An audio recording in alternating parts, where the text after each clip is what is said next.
The glossy marketing videos always show a creative professional sitting in a sun-drenched cafe, effortlessly editing 4K video projects on a machine as thin as a notepad. They tell you that power has no limits and that your potential is only restricted by the hardware you hold in your hands. But for nearly a decade, that was a calculated lie, designed to keep you trapped in a cycle of expensive upgrades and thermal disappointment. In 2018, the reality of the high-end laptop was not a dream of productivity, but a nightmare of scorching heat and screaming fans. The industry's dirty secret was a number that should haunt anyone who values their investment: 95 degrees Celsius. That is the temperature at which water almost boils, and it was also the standard operating temperature for a top-of-the-line MacBook Pro under load. You were sold a Ferrari engine trapped inside the body of a cardboard box, and the results were as predictable as they were frustrating. This was the era of the thermal throttle, where the very brain of your computer would intentionally slow itself to a crawl, just to keep from melting through its own aluminum casing. If you're tired of being the victim in a game played by trillion-dollar tech giants, it is time to look behind the curtain. Subscribe to this channel now, and let us dissect the cold, hard truth about the silicon revolution that changed everything. The laptop industry was stagnant, running on an ancient architecture that prioritized legacy compatibility over modern efficiency. For over 10 years, we accepted that high performance required a loud, spinning fan and a battery that died in 3 hours. Then, in November of 2020, the Apple M1 chip arrived like a silent assassin. It was a fanless MacBook Air that could suddenly outrun the most expensive machines powered by Intel chips. This was not just a minor iteration or a clever marketing spin. It was a fundamental shift in how we define a computer, moving from brute force to elegant integration. Before this shift, the relationship between the user and the manufacturer was one of abusive convenience. You needed the software, so you tolerated the hardware flaws. The 2018 MacBook Pro became the poster child for this dysfunction, hitting those near-boiling temperatures during basic creative tasks. To protect themselves from self-destruction, these processors would drop their clock speeds dramatically. You paid for 5 GHz of speed but often received only 2 because the thin design of the laptop could not breathe. It was a classic case of aesthetic vanity winning over engineering reality. The fans were the soundtrack of our professional lives, spinning up to maximum velocity just to open a few Chrome tabs. Every heavy workload felt like a gamble with stability, leading to crashes, slowdowns, and a general sense of unreliability. Creative professionals, the very people these machines were supposedly built for, were the ones suffering the most. We were living in an era where the hardware was actively fighting against the user's ambitions. The villain in the story was not just one company, but a culture of complacency that assumed Intel would always provide the horsepower. However, a single grain of dust could compromise the fragile mechanism. It was a design philosophy pushed to the breaking point. The problems extended far beyond the processor itself. The pursuit of extreme thinness led to the infamous butterfly keyboard, a mechanical disaster that prioritized a slim profile over the ability to actually type. Keys would stick or repeat characters because where the heat from the chips exacerbated the failures of the physical components. Apple tried to patch these symptoms with firmware updates and silicone membranes, but they were merely putting band-aids on a structural wound. The internal realization at Apple happened much earlier than the public expected. In 2016, Johnny Shruji, the head of hardware technologies, presented a comparison that changed the course of the company. He showed the leadership team that the chips inside the iPhone and iPad were already becoming more efficient than the chips inside their laptops. The mobile A-series processors were delivering more performance per watt of electricity than anything Intel was shipping. This was the moment Tim Cook and Craig Federighi realized they were building their future on someone else's failing roadmap. Controlling the silicon meant controlling the entire experience, from the way a window minimizes to how a video renders. By 2018, the decision was finalized to abandon the x86 architecture that had defined personal computing for decades. It was a massive gamble because switching architectures is like trying to change the engine of a plane while it is mid-flight.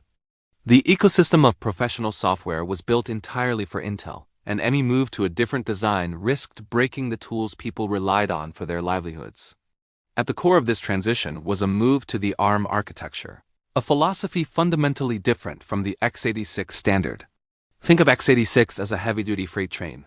designed to carry massive, complex loads but requiring an immense amount of fuel and space to operate. ARM is more like a fleet of high-speed electric couriers, designed for efficiency and agility. By focusing on simplicity and reduced instruction sets, Apple could build a processor that did more work with significantly less heat. This is why your phone does not need a cooling fan, and it is why the M1 changed the expectations for portable power. Apple did not just change the processor. They reinvented the way memory is handled inside the machine. Traditional laptops separate the memory for the central processor and the graphics chip, forcing data to be copied back and forth constantly. This creates a bottleneck that wastes both time and energy.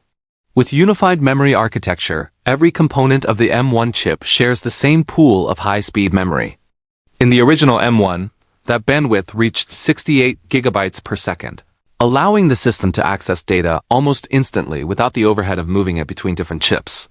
The M-series chips utilize a strategy of specialization over generalization. Instead of having 8 identical cores that all try to do everything, Apple uses a mix of performance and efficiency cores. The performance cores, known internally as Firestorm, are designed to crush heavy tasks like 8K video editing or complex code compilation. Meanwhile, the efficiency cores, called Ice Storm, handle the background noise of the operating system while consuming almost no power.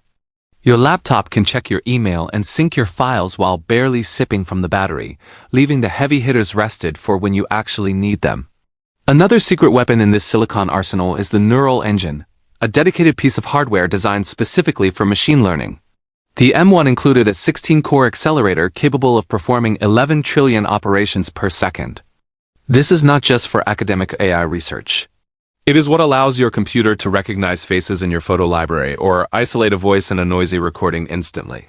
By offloading these tasks to specialized hardware, the main processor is free to stay cool and responsive, further extending the life of your device. The real-world impact for the average user was a total collapse of the old limitations. The MacBook Air of 2020 was a revelation, offering completely silent operation because it did not even have a fan. Tasks that once took 10 minutes on an Intel machine were suddenly finishing in under 3. Battery life jumped from a nervous 6 hours to a confident 15 or 17. This was the moment the laptop became a truly portable device again, rather than something that lived its life tethered to a wall outlet in search of power. For the developer community, the shift was even more dramatic. Building large software projects in Xcode, which used to take nearly 30 minutes, was suddenly being completed in 11. This increase in speed translates directly into saved money and reduced frustration. Machine learning researchers found they could run complex models directly on their laptops rather than renting expensive cloud server time. Apple had effectively turned a portable consumer device into a professional workstation, disrupting the traditional hierarchy of hardware. Software compatibility was the biggest hurdle, and Apple cleared it with a translation layer called Rosetta 2. This software allowed apps designed for Intel chips to run on the new Apple Silicon without the developers needing to change a single line of code. Even though there was a performance penalty of about 30% for this translation, the underlying chips were so fast that most users never noticed a difference. This gave major companies like Adobe and Microsoft the time they needed to release native versions of their apps, ensuring a smooth transition for the entire user base. Despite the overwhelming success of Apple Silicon, it is important to acknowledge where the traditional x86 ecosystem still holds the line. In massive enterprise environments, Windows-based infrastructure and legacy drivers remain the standard. If you are a high-end gamer or a specialized professional requiring the brute force of a discrete NVIDIA or AMD graphics card, the integrated nature of Apple's chips might still fall short. The world of PC building and modular hardware remains a stronghold for those who want total control over every individual component of their system. The industry's reaction to Apple's move was one of frantic catching up. Intel was forced to rethink its entire strategy, eventually introducing hybrid architectures like Alder Lake that also mix performance and efficiency cores. Companies like Qualcomm and Samsung are now racing to create their own ARM-based chips for the Windows ecosystem, realizing that the old way of building processors is no longer sustainable. Apple did more than just improve the Mac. They moved the goalposts for the entire technological world. Looking ahead, the pace of innovation shows no signs of slowing down. With the transition to 3-nanometer processes in the M3 series, The density of transistors continues to climb into the tens of billions. Analysts suggest that ARM-based laptops could command 35% of the market by 2027. This is a fundamental shift in the landscape of personal computing, moving away from universal compatibility and toward vertical integration where the hardware and software are designed as a single, cohesive unit. The final takeaway for you, the consumer, is a lesson in value and skepticism. Do not buy into the hype of a brand until the thermal benchmarks prove the marketing claims. The transition to Apple Silicon was a rare moment where the hardware finally caught up to the promises made in the advertisements. It was a victory for the user, but it was also a reminder of how long we were forced to settle for less. To protect your wallet, always look at the performance per watt, not just the peak clock speed on a spec sheet. As we navigate this new era of computing, the power is back in your hands, provided you know what to look for. The villain in this story, the stagnant corporate strategy, was defeated by a commitment to fundamental engineering. But remember, every company eventually becomes the legacy it sought to replace.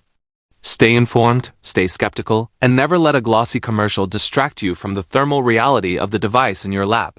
I wish you great health and the wisdom to make the best choices for your digital life. If you found value in this deep dive into the Silicon Revolution, please subscribe to the channel to stay ahead of the curve. Your support allows us to continue exposing the truth behind the tech we use every day.